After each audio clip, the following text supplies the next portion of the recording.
nós começamos na aula passada, né? O nosso texto base, relembrando, é Atos 17, né? Então, a pregação de Paulo em Atenas, onde a gente viu ali que uma das coisas que nos guia nessa aula é a estratégia que Paulo usou em conhecer o contexto em que a sociedade vivia, conhecer o que estava guiando as pessoas naquele momento, para que dessa forma ele conseguisse combater aquelas coisas, confrontar pecados que existiam dentro da sociedade e ter uma pregação mais eficaz, ter uma evangelização mais eficaz. Então, por isso que a gente está estudando então, a gente entrou dentro da história da sociedade ocidental, basicamente, um período pós, né, a morte de Cristo. Então, a partir do século V, Idade Média, a gente está caminhando até os dias de hoje. A gente vai chegar, se Deus quiser, a gente vai chegar nos dias de hoje. Né? Tem uma longa caminhada aí, mas vamos tentar. E aí a gente falou sobre a Idade Média, período onde a Igreja Católica prevaleceu de forma praticamente total na sociedade, tanto político, social, religiosa. E o período do Renascimento, onde a sociedade, já no século XIV, XV, XVI, onde a sociedade olhou aquilo, passou 1000 anos debaixo daquela autoridade da Igreja Católica. Depois desses 1000 anos, a sociedade começou já vinha há muitos séculos já nascendo alguns pontos que a Igreja Católica chamava ali de revolução, de insatisfação da sociedade diante daquele domínio da Igreja Católica, mas esses movimentos só ganharam força mesmo a partir do século XIV, dando origem ao Renascimento, onde as pessoas começaram a buscar o que tinha antes da Igreja Católica, para ser uma forma de ideal social, de social, para tentar fugir daquele controle social da Igreja Católica. E aí, no século XV, a gente tem aí o humanismo. Então, um resultado natural do Renascimento, dessa busca, a gente tem que fugir da religiosidade, porque a gente tem, o que sobra para a gente? É o próprio homem. Então, vamos buscar em nós mesmos, entender quem a gente é, como que a gente pode cuidar da nossa própria vida e fugir aí desse controle da Igreja Católica. Então, no humanismo, o ser humano ele é o detentor da autoridade sobre si mesmo, certo? Então, aqui a gente tem esse desenho de Da Vinci aí, né? Que a gente tem o homem no centro, e aí mostrando a proporcionalidade do homem, etc. E já puxando tanto a ciência, a arte, para focar no homem e sair um pouco dessa ideia do religioso. E a gente tem o nascimento do grande ídolo da sociedade nesse momento. A sociedade era regida, então, pela religiosidade católica. Mas, nessa tentativa de fugir desse controle e de algo que a sociedade viu que não estava funcionando, porque a sociedade estava ali presa, não havia crescimento, as pessoas viviam na miséria, então era uma vida bem complicada. Nasce, então, um ideal dentro da sociedade, que é o ideal de liberdade. Então,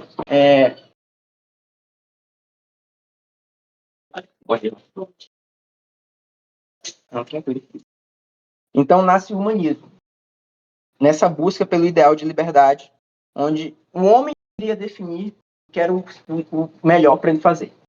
Ele precisava ter essa liberdade de decidir o que era o melhor para ele. Não mais a igreja iria ditar o que era o certo e o que era o errado. E aí, então aqui a gente já vê um nascimento de algo que a gente tem até hoje. Hoje as pessoas ainda trazem essa ideia, olha, eu sou livre.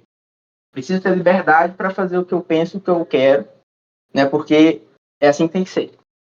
Então, é uma busca de autonomia completa do homem e o controle do próprio destino. Então, esse é o ideal de liberdade. Então, assim, essa ideia da liberdade vira um novo Deus, já nessa época, século XV, onde as pessoas, de certa forma, não da mesma forma como acontecia na Grécia Antiga, onde as pessoas tinham uma estátua de um Deus que era adorado, mas as pessoas passam a idolatrar essa liberdade. Elas vivem em busca dessa liberdade a vida inteira. Né? E aí, a gente segue caminhando do século XVI até o século XVIII, acontece a Revolução Científica. Certo? Revolução Científica. Então, a gente tem aqui uma imagem de Galileu Galilei ali, segurando o telescópio. Foi um dos principais expoentes desse período, um dos grandes cientistas pré-modernos. né, trouxe várias contribuições para a astronomia, matemática, física, principalmente na astronomia, né? Então ele deu uma melhorada no telescópio que existia na época, e com esse telescópio melhorado que ele fez várias descobertas. Foi um marco para a ciência. E ele foi um dos grandes, e não o primeiro, mas foi o principal defensor do heliocentrismo, né? Que o Sol estaria no centro do nosso universo conhecido na época, do nosso sistema solar, né? E isso aí, o heliocentrismo, era algo contrário ao que a Igreja Católica defendia, que a Igreja Católica falava que a Terra estava no centro do universo. Então, o que aconteceu aqui foi o Galileu, ele foi digamos assim, um mártir científico, porque a Igreja Católica olhou aquilo ali e falou que ele era um herege. Ele estava indo contra o que a Igreja Católica defendia. E aí ele sofreu bastante. Ele foi atacado diretamente pela Inquisição. Aqui é uma imagem de Galileu num julgamento dentro da Igreja Católica, onde ele foi convocado para desfazer ou falar publicamente que tudo que ele estava falando era mentira. Que a Terra, e na verdade o heliocentrismo estava errado, que o que ele estava defendendo estava errado. E aí ele não foi contra o que ele acreditava, o que ele descobriu, na verdade, né? Ele descobriu um fato. E a Igreja Católica simplesmente, mais um exemplo de como eles tentavam controlar a sociedade, ainda nessa época, com a Inquisição. E aí Galileu não voltou atrás do que ele falou, foi preso por heresia, e aí ele terminou a vida dele na casa dele. Eles controlaram todas as publicações dele, só foi publicado anos depois que ele morreu. Então a Igreja Católica atuava de forma realmente bem forte, tentando controlar a sociedade, mas acabou não tendo sucesso aí a partir desse período. E aí, o que acontece? Nesse período, a gente tem o nascimento de um novo ideal dentro desse período da Revolução Científica, que é o ideal de ciência. Então, em conjunto com esse ideal de liberdade que nasce ali no humanismo, no período da Revolução Científica, onde as pessoas começam a ter mais acesso, começam a trazer mais descobertas científicas, já nesse período que a Igreja Católica começa a perder essa ação, né? A Inquisição começa a perder força, os grupos de revolucionários ali contra o catolicismo começam a ganhar mais destaque, poder. A gente tem o ideal de ciência. Então, determinismo, racionalidade e domínio da natureza. Então, a ciência aparece, né? As pessoas começam a ter acesso a mais informações exatamente por causa do fim desse controle da Igreja Católica. E aí, as pessoas começam a ter mais acesso ao conhecimento, à ciência, começam a ganhar mais espaço, e aí a ciência vem como uma nova solução para a sociedade. Só, caramba, a gente não tinha acesso à ciência, a ciência não tinha poder dentro da nossa sociedade, agora ela está começando a ter. Ela vai ser o nosso salvador. Através da ciência nós vamos combater as doenças, através da ciência nós vamos desenvolver a nossa sociedade economicamente, tecnologicamente, e vamos crescer e alcançar um estado de plenitude através da ciência, em conjunto aí com a liberdade. Então, a sociedade entra nesse patamar aí, onde a gente tem o ideal de liberdade e o ideal de ciência, que viram uma certa forma de Deus na sociedade. Né? É aquilo que a redenção da sociedade, a gente começa a colocar isso, eles começam a colocar isso como um meio de salvação, né? De ideal de vida. E a gente tem aqui essa imagem que é de uma feira de ciência, né? Foi uma exposição científica que aconteceu aqui nos Estados Unidos, na Pensilvânia, na Filadélfia, perdão, em 1876. Foi a maior exposição científica até então, né? Pegou exatamente esse período da Revolução Científica. Foi em comemoração de 100 anos da independência aqui dos Estados Unidos.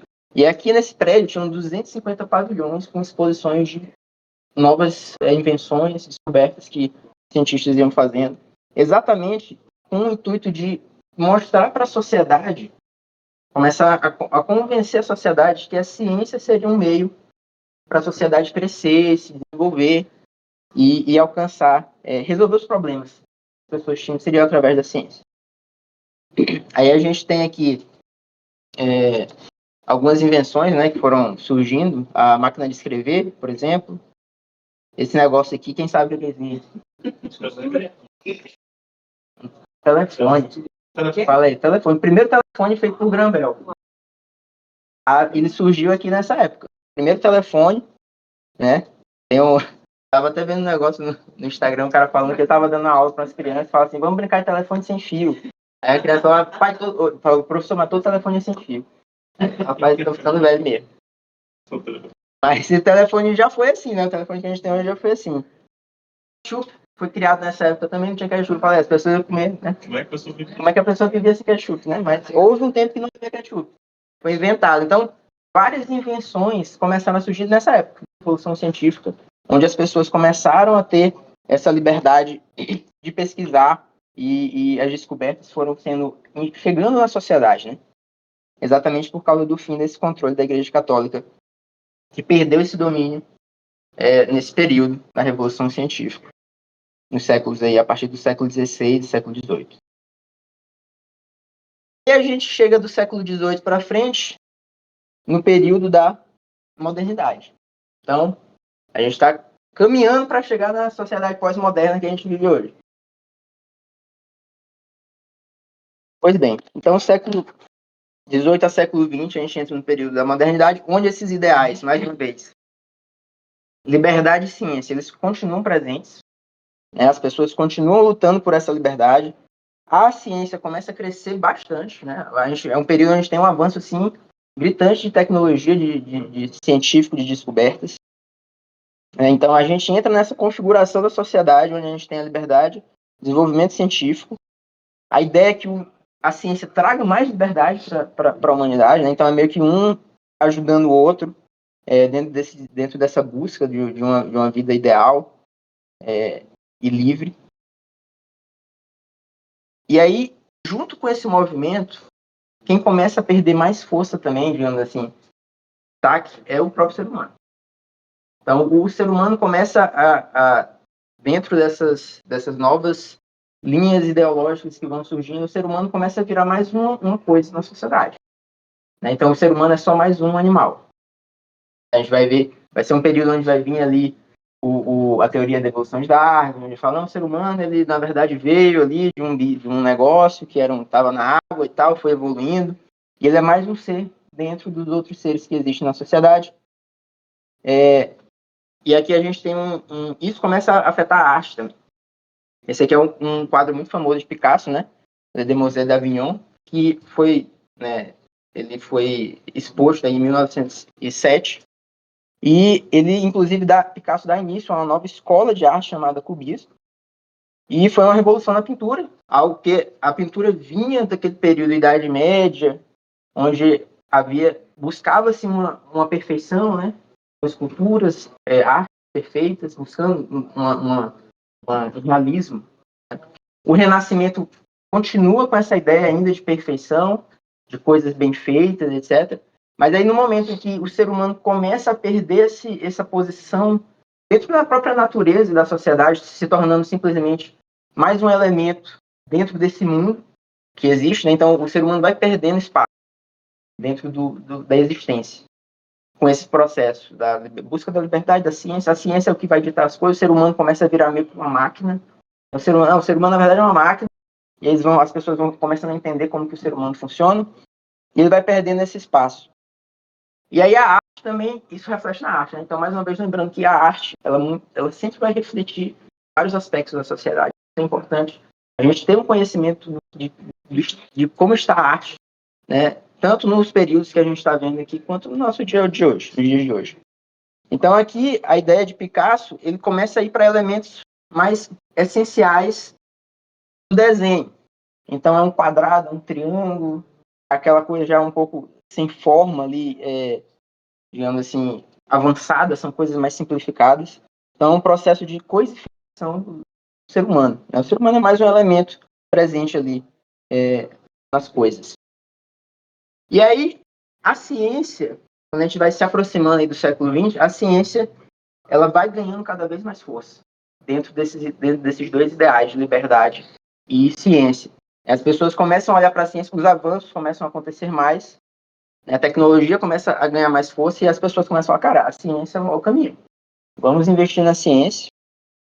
Aí, de novo, essa ideia de que o ser humano é uma máquina, vamos estudar o ser humano, mas como mais um elemento aqui desse mundo.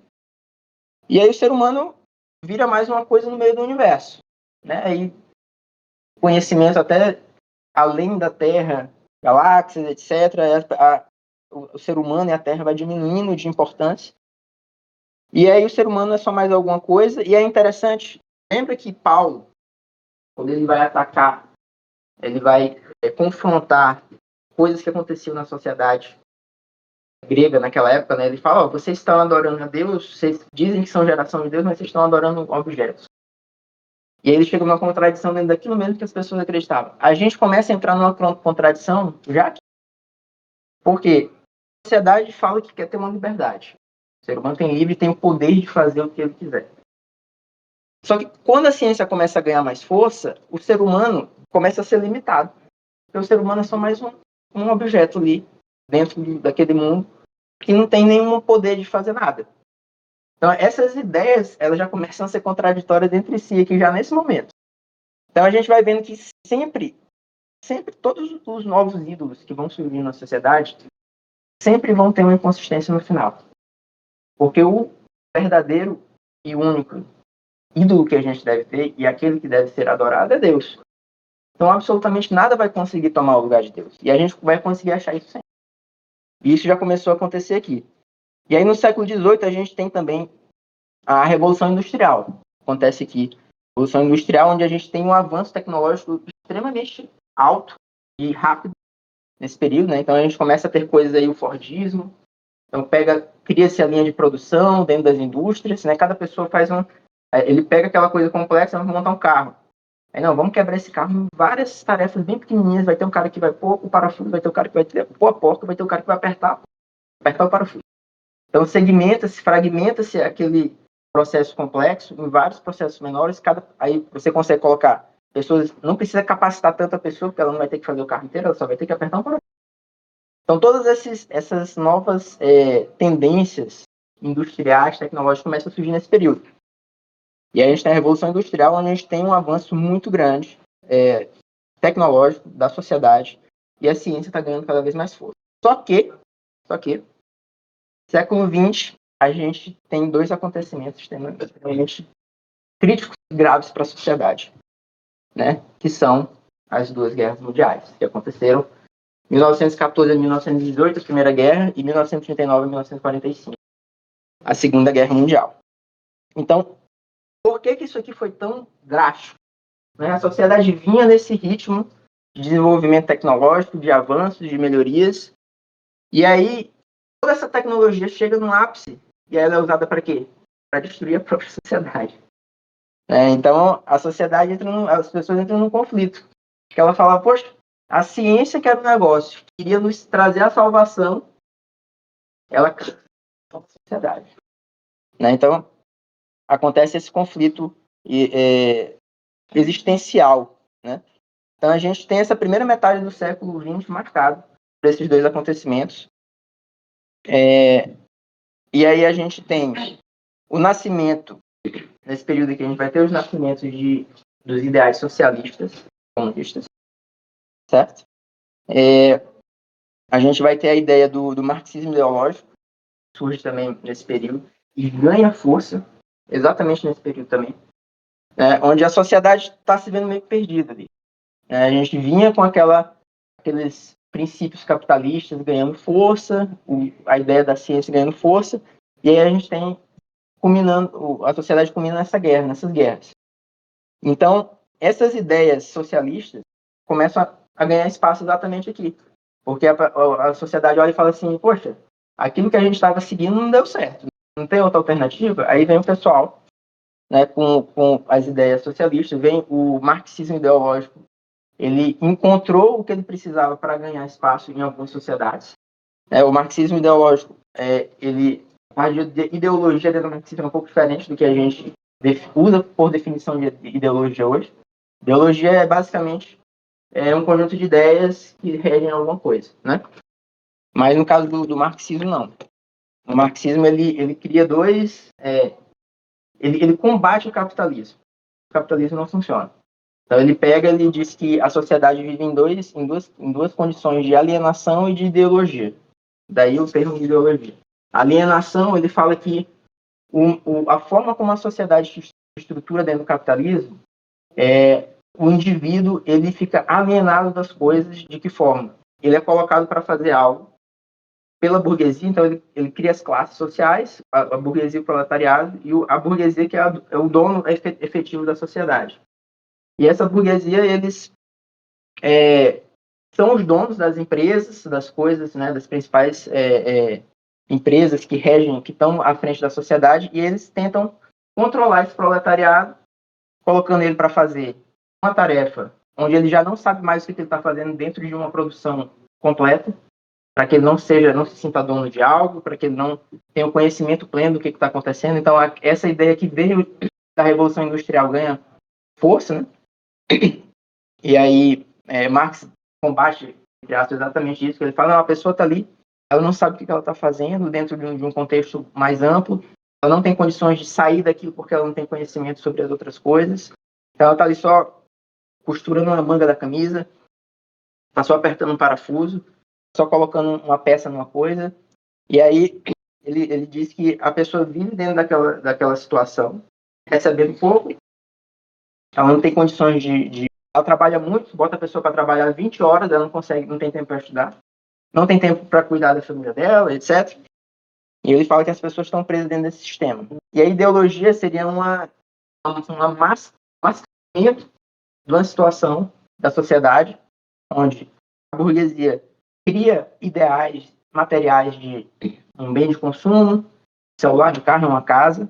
A pessoa passa a trabalhar para conquistar aquilo vai ser, digamos assim, a meta de vida dela.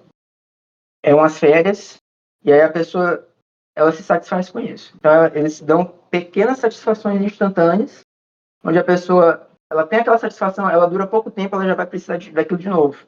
E aí lança um carro novo, lança um celular novo, bota um lugar novo para ela viajar, e dessa forma a burguesia consegue controlar a sociedade que vive presa dentro dessa realidade. Então ele fala que isso é algo, né, que é a destruição do ser humano, e cria todo um vilanismo dentro desse modelo. Que meio que isso que acontece mesmo. O capitalismo, infelizmente, tem esse lado. Porém, dentro do capitalismo, a gente consegue mudar isso aí também. Porque a pessoa que quer ir atrás, ela vai tentar estudar, etc. Existe espaço para ela crescer e sair daquela situação, eventualmente, proletariado que ela se encontra. Né? Aí, e por outro lado, o pessoal vem e traz o socialismo. Fala, não, a gente tem que acabar com as classes, tem que acabar com esse poder da burguesia e vamos todo mundo viver igual. Né? Só que isso aí já foi comprovado, né? Mais comprovado, que não dá certo.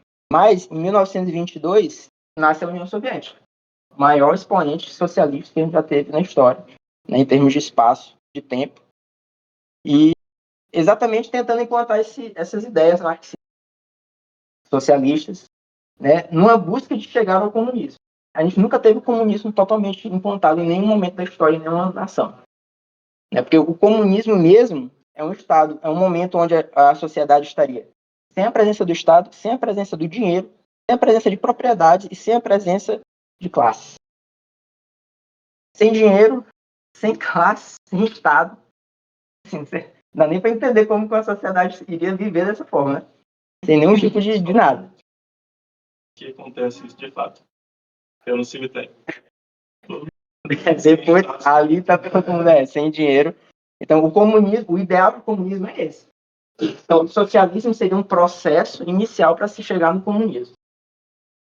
Que nunca foi possível chegar, porque é impossível. A sociedade colapsa já dentro do socialismo ali com essas ideias. Onde você acaba com tudo, todo mundo tem tudo a mesma coisa. Aí a pessoa já não quer mais trabalhar, porque não adianta mesmo. E aí já não começa a produzir mais. Enfim, a gente já sabe que o socialismo não funciona. Mas o pessoal tentou. Né? Então, a União Soviética tentou implantar esse socialismo. Né? O resultado foi a insatisfação social completa. Né? E aí, a sociedade estava numa situação onde a ciência estava errada, o socialismo também não estava dando certo, e as pessoas estavam se vendo ali perdidas. Né? E aí, nesse período já da metade do século XX, surgem algumas figuras, né? Alguns filósofos existencialistas, né? Que é Jean-Paul Sartre, Albert Camus, Martin Heidegger, onde eles vêm com algumas ideias que eles dizem o seguinte: eles falam, olha, a razão não faz mais sentido, a ciência também não nos levou a nada, só nos levou às guerras, a religião a gente já viu que não deu certo também, pelo período da Idade Média, com a Igreja Católica. Então, o ser humano, na verdade, ele está ao acaso, lançado, sem nenhum tipo de esperança, sem nenhum tipo de ideal para ser buscado. E aí eles falam que cada pessoa deve buscar o seu ideal próprio, né, de liberdade. Aí ainda renasce aquela ideia da liberdade de novo, que a gente já viu que tinha vindo ali na época do humanismo.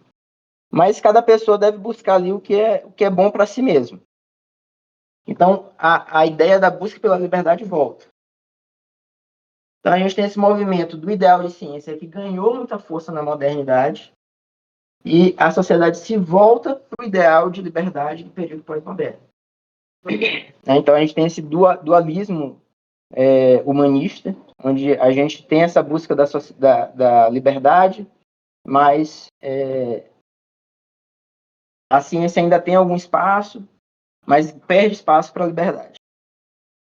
Então, essa completude humana, ela seria alcançada através dessa busca pela liberdade, mas não mais com a liberdade. A gente começa a ter uma individualização dessa busca dessa liberdade. E igual eu falei, a ciência ainda vai estar lá. Não é 100% descartado. Tanto é que a gente vê isso até hoje. A ciência ainda tem uma presença forte na nossa sociedade. A gente consegue ver isso, por exemplo, nos filmes. Você pega aí Vingadores.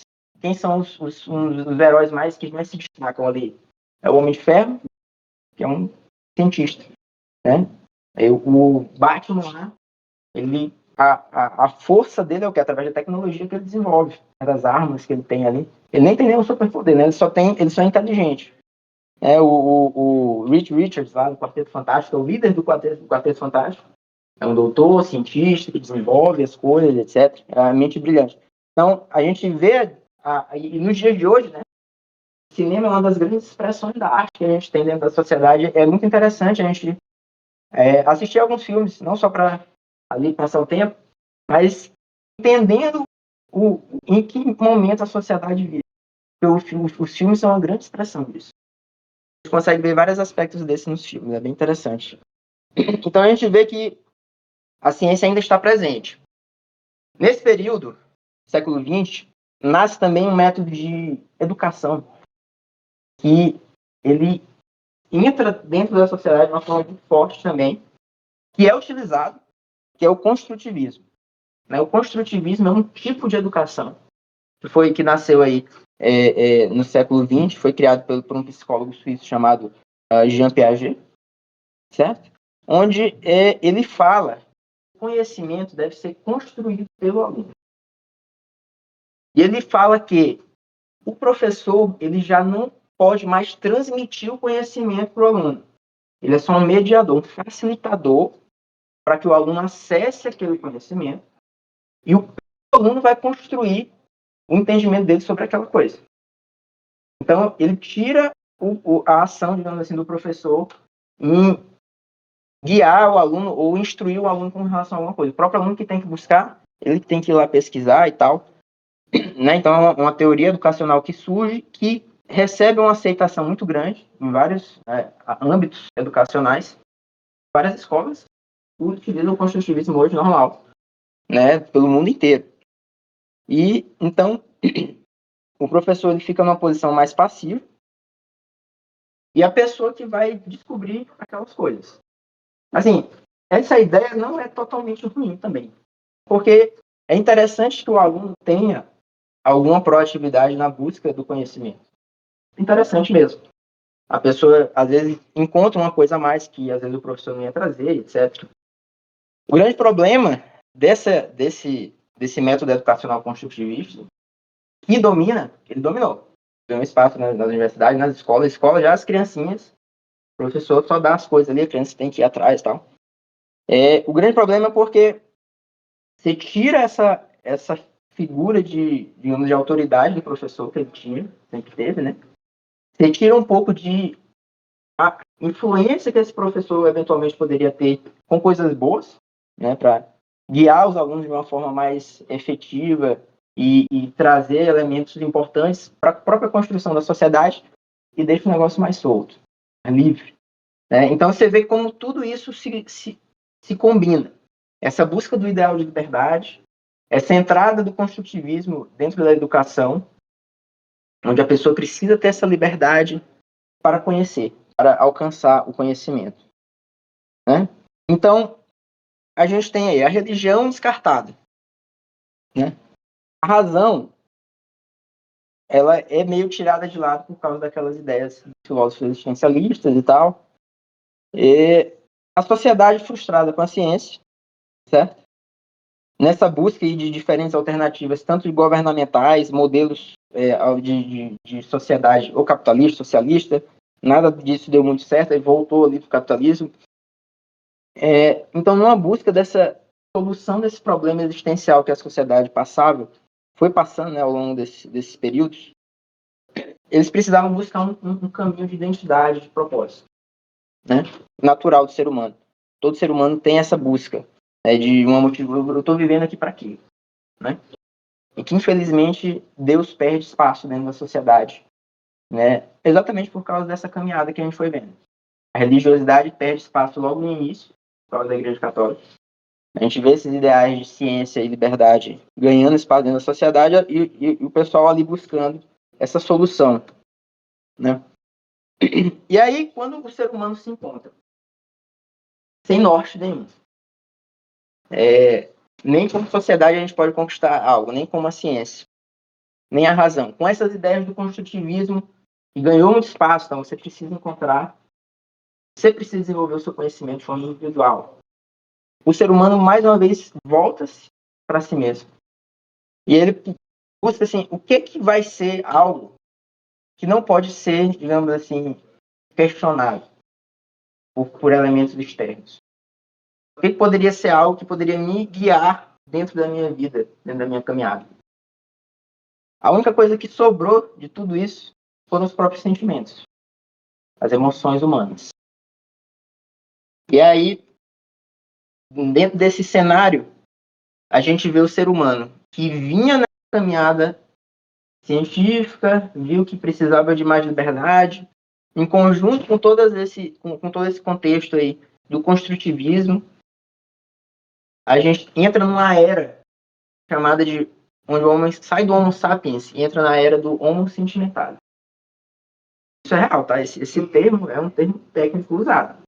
Homo sentimentalis, onde os sentimentos vão ditar o andamento da sociedade, né? O sentimentalismo, o autoexpressivismo e uma verdade que passa a não ser mais uma verdade. Porque verdade é uma só, né? Pode ter duas verdades, mas ela vira algo subjetivo. Cada pessoa vai ter a sua definição do que é liberdade e do que ela vai buscar, né? Então, aí a gente entra num momento da sociedade extremamente crítico, né? As pessoas vêm, então, com esse trauma da religiosidade e o sentimento, então, vira guia principal de como as pessoas devem seguir. E, com isso aí, a gente tem espaço para basicamente todos os problemas que a gente tem hoje, né? O que acontece? Hoje, a gente tem um monte de livro de quê? Inteligência emocional. Para você compreender as suas emoções. Né? E aí, hoje, você já não pode mais falar nada muito grave, porque você está agredindo verbalmente. Aí tem livro de comunicação não violenta, que você não pode falar de um jeito porque você vai estar ofendendo o sentimento do outro, né? Então, o que acontece? Dentro desse cenário, a gente tem a sociedade nessa condição, onde os sentimentos são as regras. E aí, se você quiser questionar o sentimento de outra pessoa, tá errado. Porque só a pessoa sabe o que ela está sentindo. Então, a gente vai ver que tem alguns elementos, eles usam alguns elementos de lógica, né, dentro desse contexto, a gente vai ver que, mais uma vez, vai se contradizer mais na frente. Mas o que é a sociedade hoje, né? Então, aqui a gente já entrou na sociedade pós-moderna, no mundo atual. Sociedade hoje, cada pessoa tem que ter a sua própria liberdade de, através dos seus sentimentos, buscar o que é o ideal para ela. Certo? E aí, qual que é um dos grandes pilares desse ideal? Só a pessoa sabe o que ela está sentindo. Então, aí acabou. Porque se só ela sabe o que ela está sentindo, eu não posso falar nada. Acabou. Eu não posso, de forma alguma, questionar. Ah, não, porque ela é uma mulher que ela é homossexual. E aí eu não posso falar, não, mas olha, essa forma de viver, isso aí é contrário à Bíblia, por exemplo. Porque Deus fala isso, não, mas eu sei o que eu sinto e o que eu quero, então você tem que me respeitar. E se você confrontar aquilo ali, você está atacando a pessoa, o sentimento dela. Então, a gente tem a sociedade nesse rumo, onde o emocional é o que dita as coisas. Isso aí, ele vai afetando diversos âmbitos da sociedade. A partir do momento que isso vira uma verdade, a gente começa a ter que isso aqui que não são sinais de trânsito, não é um Pokémon, né? São gêneros, né? Gêneros. Então, se a pessoa, ela já não nada mais externo, né?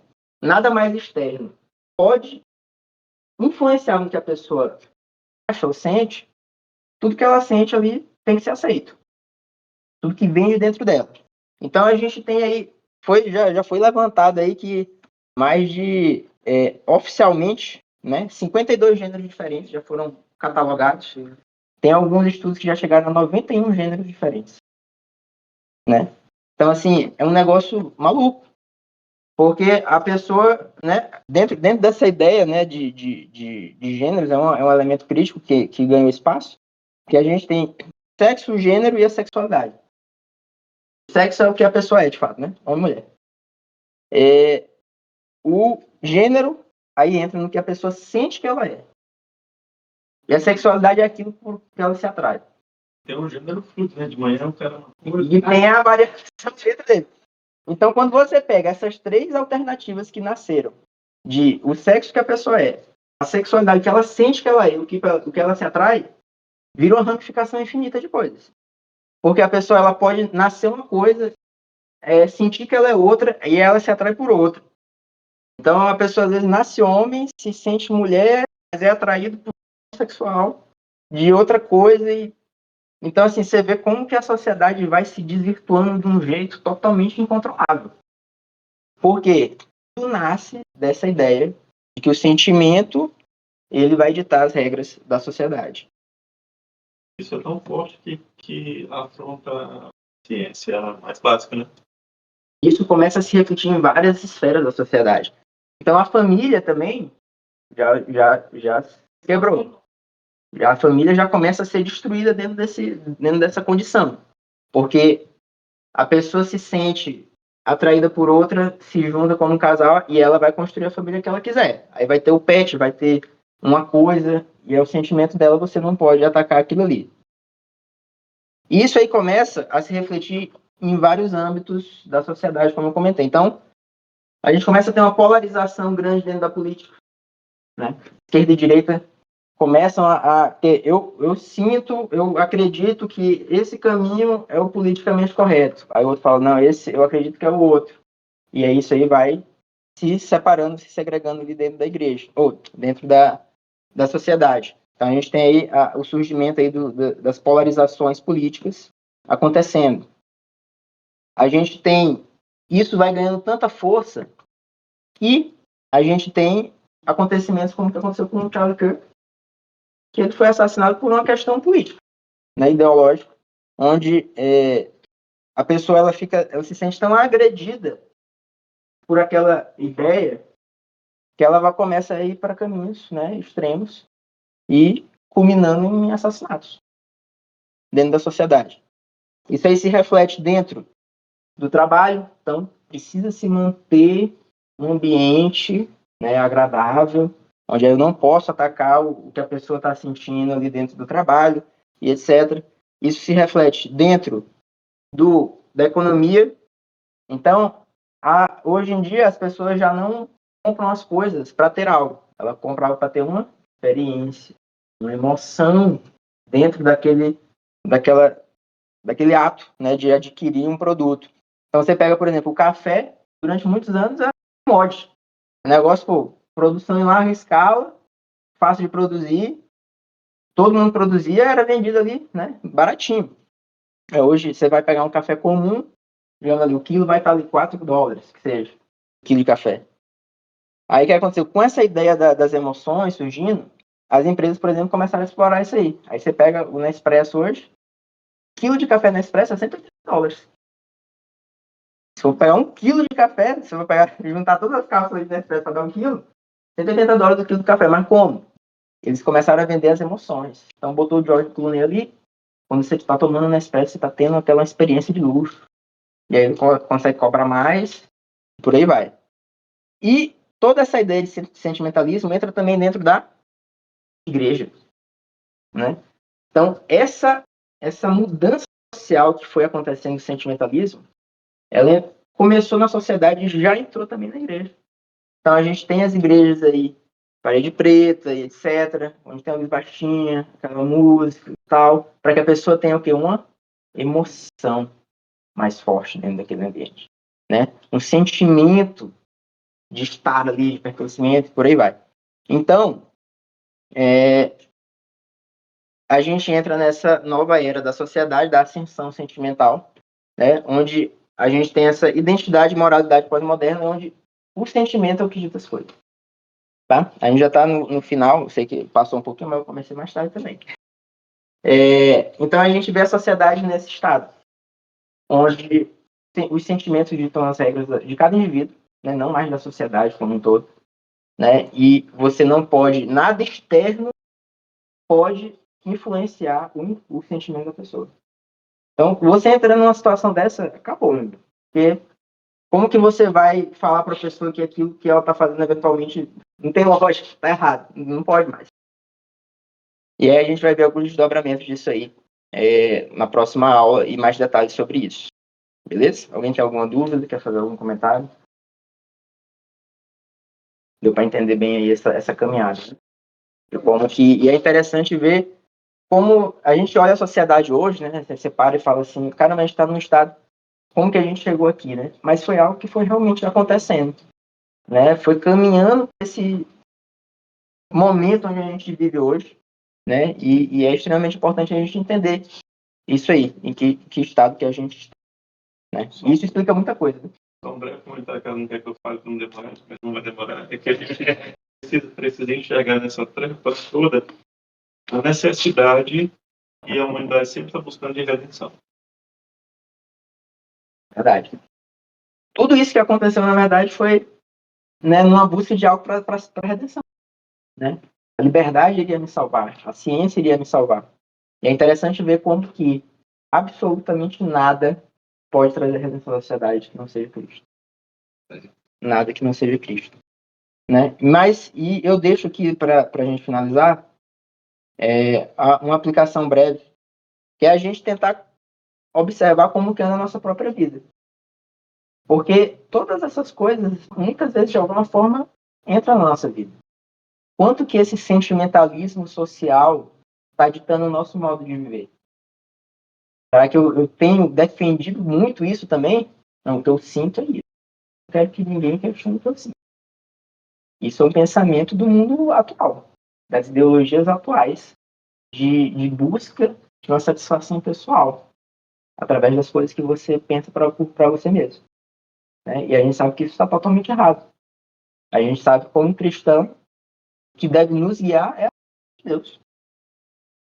A gente tem que buscar, dentro do contexto bíblico, cristão e reformado, no nosso caso, né? Como que nós estamos dentro dessa sociedade, como que nós estamos dentro da nossa relação com Deus, e como através da nossa relação com Deus e conhecimento da Bíblia, nós nos relacionamos com o próximo, nós nos relacionamos com o mundo onde a gente vive. A gente vai passar por tudo isso ao longo das aulas, né? A gente vai falar da criação, etc.